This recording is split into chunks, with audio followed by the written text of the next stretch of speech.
Make no mistake, Illinois, today is not the day to stop the mask mandate. And that's why it's not happening today. There are still way too many cases, but things are changing quickly. They're improving. Many have asked for a metric or a number that will guide the rules and regulations, but each wave of this pandemic has had different characteristics, different behavior, and no single metric has been able to reliably predict the outcomes and the trajectory of each of the variants. Smart physicians, scientists, epidemiologists, and public health officials are going to disagree about which metric to use and the exact date to repeal mandates and rules. This kind of discourse is good. It shows that we have a diverse community of experts that are considering all the angles. And the one thing that we all agree on is the need to aggressively respond to new threats on the horizon with precautionary measures.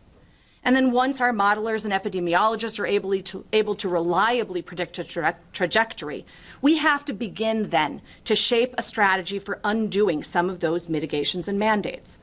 Preparing to repeal statewide masking mandates at the end of the month is aggressive and optimistic, but it's also reasonable. This does not mean that no one needs to wear a mask anymore. It's an acknowledgement that cases have fallen to an acceptable or manageable level. Hospitals can handle the sick. Businesses are likely to be able to stay open. The cushion of immunity from just so many Omicron cases will help shield us from the exponential threat that is so threatening in the short term. Cases will still happen. Outbreaks will probably still happen. Of course, it helps to have everyone masked, but when cases are low, the likelihood of encountering someone with COVID is also low, making universal masking mandates less impactful. Broad mandates are not about individuals.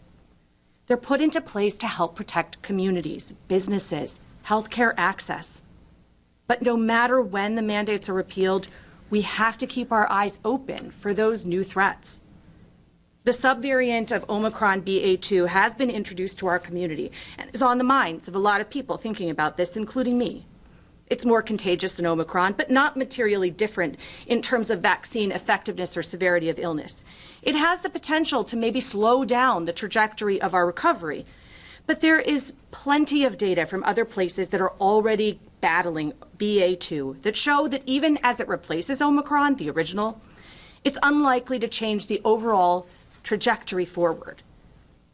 As with everything COVID-related, this could be proven wrong, and we'll need to make adjustments, as you've heard the governor and Dr. Ezike say today. I have advised countless people, businesses, organizations, and healthcare facilities about how to address COVID throughout this pandemic. And each one has endeavored to balance protecting health of patrons and employees with their bottom line and their goals. Repealing the mask mandate allows them to choose the mitigation layers that are best for them. And I have no doubt that many of them should and will keep masking rules. This is their prerogative. Including COVID risk assessments is just part of doing business now. Therefore, the mandate ending does not mean that you're entitled to be mask-free everywhere, anytime. If you're leaving isolation early, you have to wear a mask for 6 to 10 days. If you have symptoms of COVID, you need to wear a mask. Having choice also means having responsibility. Suffice it to say, this isn't an end to the pandemic, and it's not going back to normal, although I sure hope it feels better than the last couple of months. No matter how much we wish for it, hope for it, or demand it of COVID, this is a virus and it's ruled by biology. It doesn't negotiate with us or care about how we feel about it. We have to adjust to it, and we have to take advantage of the breaks that we get. We're headed into one of those breaks. I know there are some who will see these changes as some sort of confirmation that COVID really isn't that bad. I want to be clear. If you're someone who's had the luxury of being able to ignore the profound impact this disease has had on our country, our communities, our families, God bless you. But please open your eyes. Common colds don't kill almost 1 million Americans. The flu does not kill a parent of 1 in 500 children.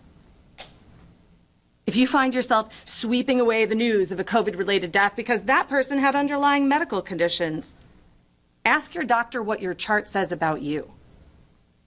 A lot of us are carrying extra weight. Half of us have high blood pressure. 45% have some kind of heart disease or vascular disease.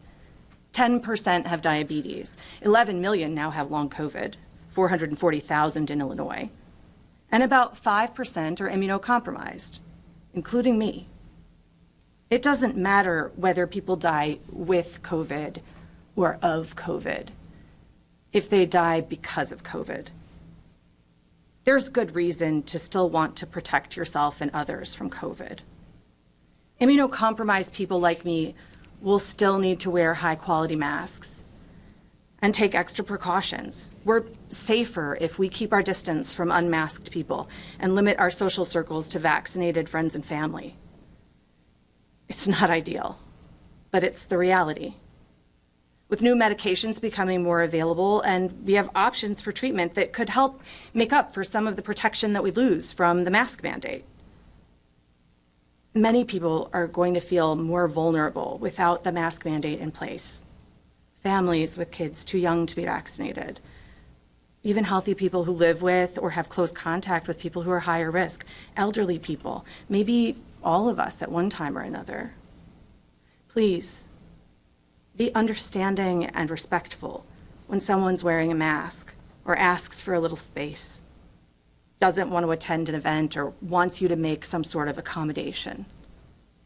And remember that places where sick or vulnerable people are congregating, like healthcare facilities, will need to keep masking. Crowded, enclosed spaces with poor ventilation, like public transport, are going to need to set a higher bar for removing the masking rules because the risk there is higher. And congregate settings where individuals can't really adequately advocate for themselves, like schools, are in this category too. I know everyone wants to see kids unmasked. I do too. But masks have made life livable for all of us. They've kept us out of lockdowns. They're keeping our kids in school right now. Masks in school have become so political that it's hard to imagine anyone thinking clearly about them, but the data is clear. Unmasked classrooms and counties without school mask mandates are more likely to go remote or suspend classes than those with masks. They have higher rates of infection in kids and in the community. While kids have low rates of risk on average, they live in social bubbles that include their parents and loved ones and their teachers, who may not be as low risk as the kids. And vaccination in children aged 5 to 11, while better here than in a lot of places, is still under 40%. And those under age 5 aren't protected at all. Like in healthcare, we need to have a higher bar for safety in schools because we need to keep them open. As the situation improves, we're going to meet that higher bar. It's not going to take very long. And until then, parents and guardians, this is your chance to get children who are eligible vaccinated. It will reduce their risk of getting COVID. It will also reduce their risk of severe illness or disability from COVID, and reduce the risk to your family and your loved ones. We have to take advantage of this well-deserved and needed break from COVID surge life. But the next variant will come, maybe in a few months, hopefully in a year. It will present new and different challenges, and we'll need a new custom mix of mitigations to address it. But we can't be so sick and tired of COVID that we think the comfort and denialism of not wearing a mask is more important than the life of someone's grandmother. I hope we can use this restorative phase for some real reflection about how to make peace with COVID.